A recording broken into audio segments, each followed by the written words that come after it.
Hello friends, welcome. आज हम लोग मुग़ल शासन में आते हैं। वापस से कुछ रह गया है, उसको थोड़ा सा देख लेते हैं। पीछे के कुछ लेक्चर हैं, उनको देख लीजिए। नहीं देखेंगे तो इतिहास समझ में नहीं आएगा, क्योंकि इतिहास एक कंटिन्यूटी में स्टोरी से एक दो बार सुनिए आप, फिर उसके फैक्ट याद करना आसान हो जाएगा, आपके लिए पेपर देना आसान हो जाएगा, जल्दी जल्दी निकलना शुरू हो जाएगा।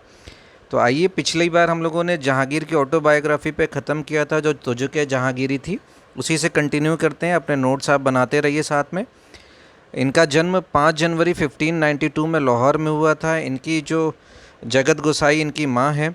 बाकी ये जो लाइन लिखी है हमने, अशफाक खान, द्वार अक्ष, खुसरो, शहरयार, परवेज़, महाबत खान वो हैं जो अभी जहांगीर का युद्ध अभी हम लोगों ने डिस्कस किया था 1626 में, जहाँ पर महाबत खान इनसे विद्रोह कर देते हैं जहांगीर से, और जहांगीर घायल हो जाते हैं। लौटते समय इनकी मृत्यु होती है लाहौर में, वहीं इनकी कब्र बना दी जाती है।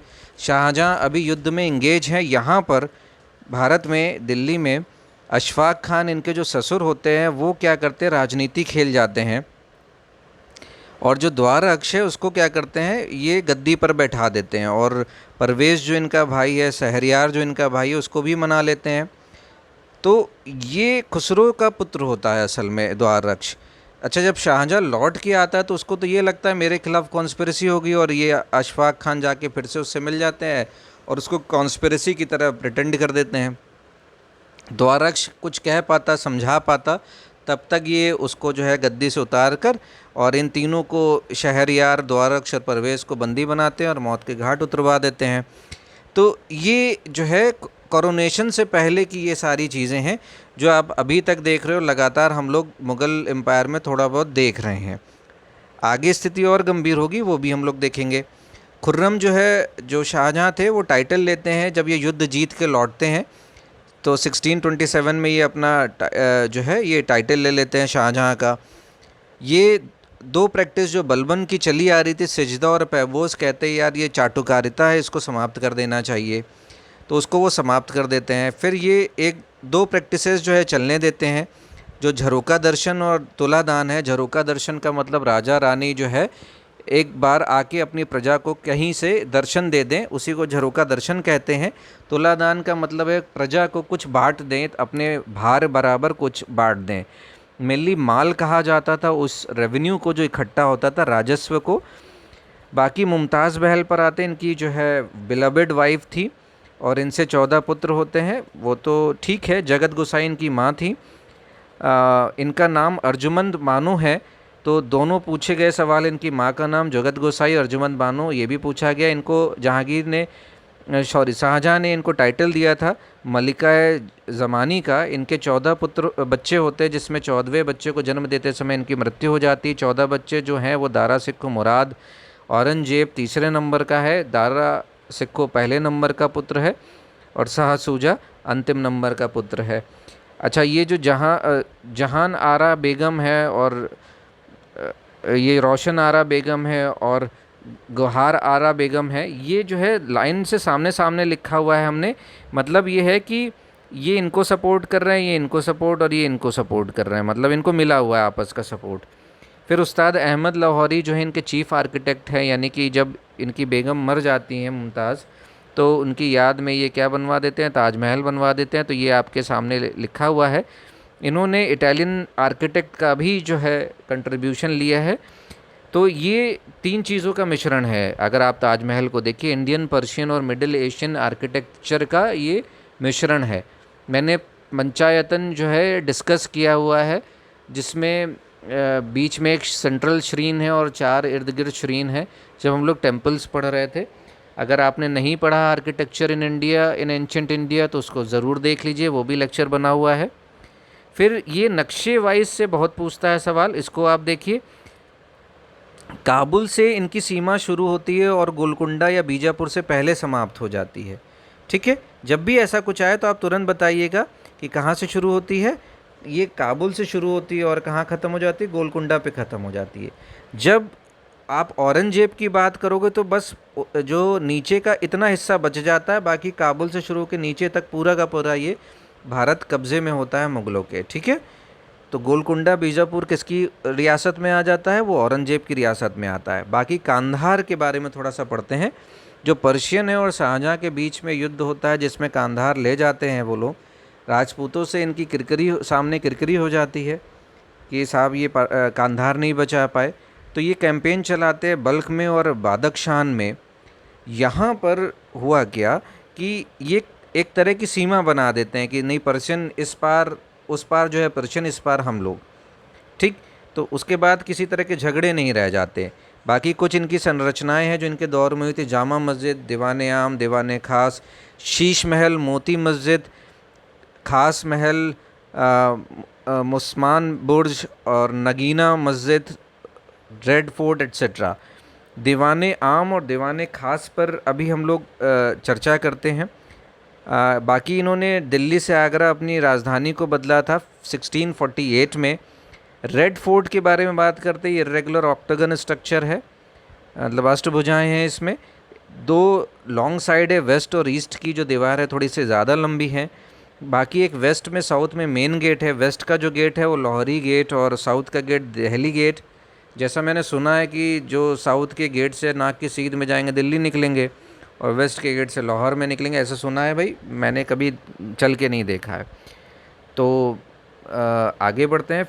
1656 में Kohinoor diamond mine of Golconda, Mir जुल्मा और अब्दुल्ला कुतुब शाह लिखा हुआ है। कुतुब शाह जो है गोलकुंडा का शासक है और जुल्मा जो है मिनिस्टर है, वाइन में वर्क करता है और ट्रेड करता है डायमंड का।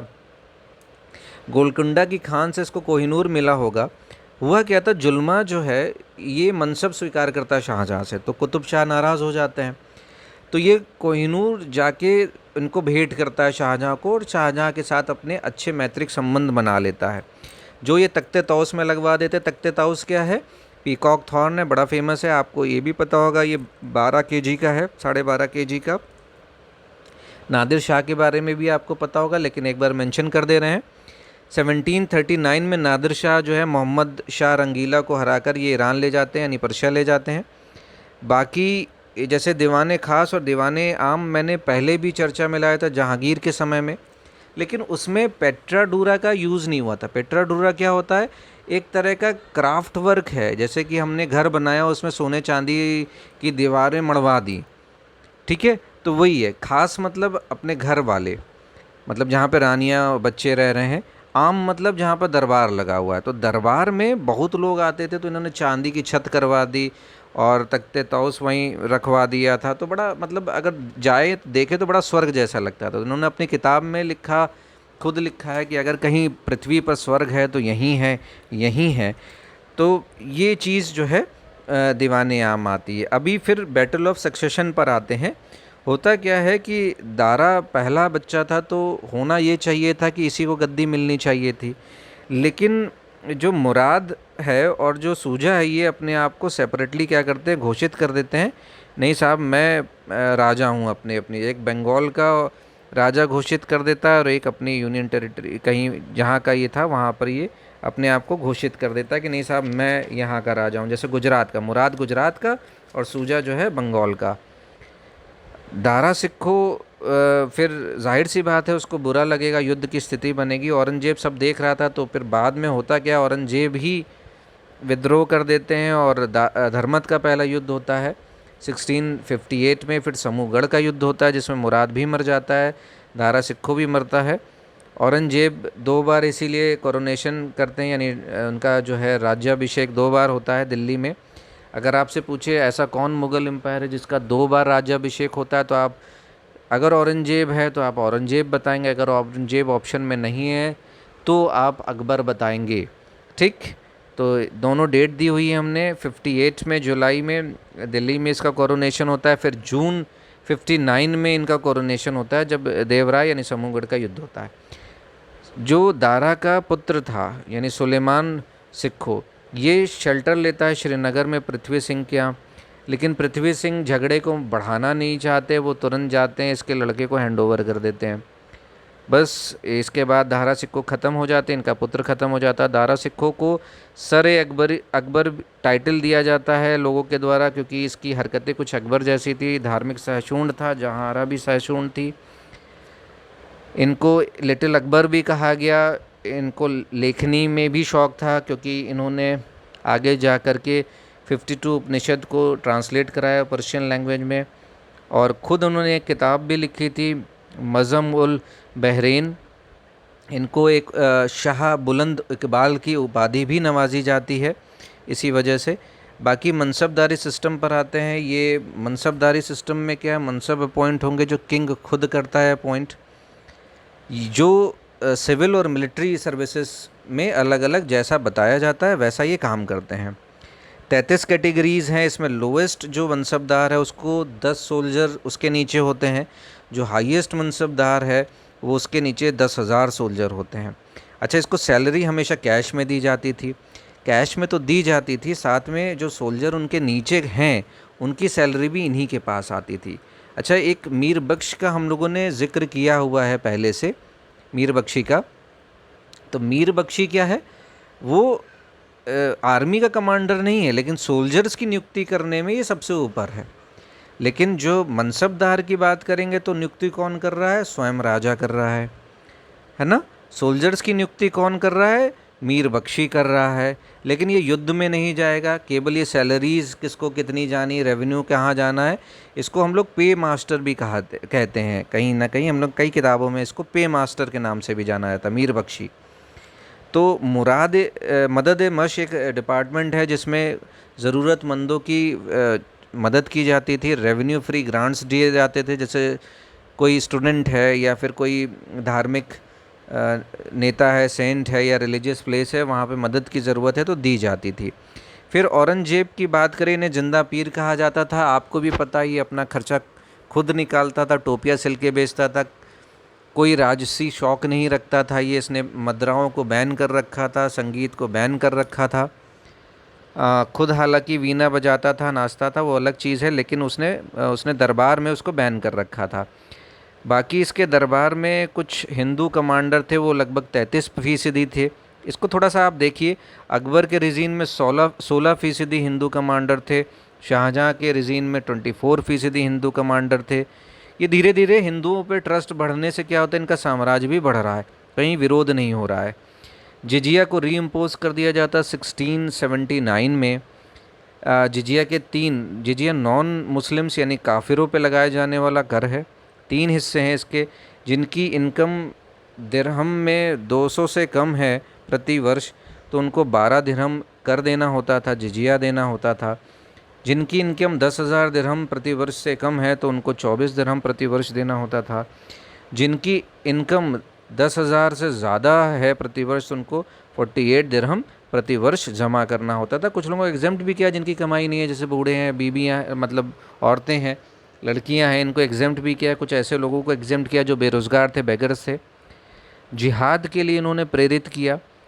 जिहाद में दर उल हर्ब यानी नॉन मुसलमानों को तब तक आप जिहाद करते रहिए जब तक ये कन्वर्ट ना हो जाए दर उल इस्लाम में, यानी इस्लामिक ना हो जाए। बाकी इन्होंने बीबी का मकबरा, जिसको टॉम्बॉय बीबी या फिर रबिया उद दुरानी कहते हैं, इन्होंने कंस्ट्रक्ट कराया। फिर मेहरुनिसा जो इनकी डॉटर थी, और फिर इन्होंने जो मस्जिद बनवाई थी, मोती मस्जिद रेड फोर्ट दिल्ली में, वो इन्होंने बनवाई है। बाकी जहां आरा को टाइटल एक दिया था सही बद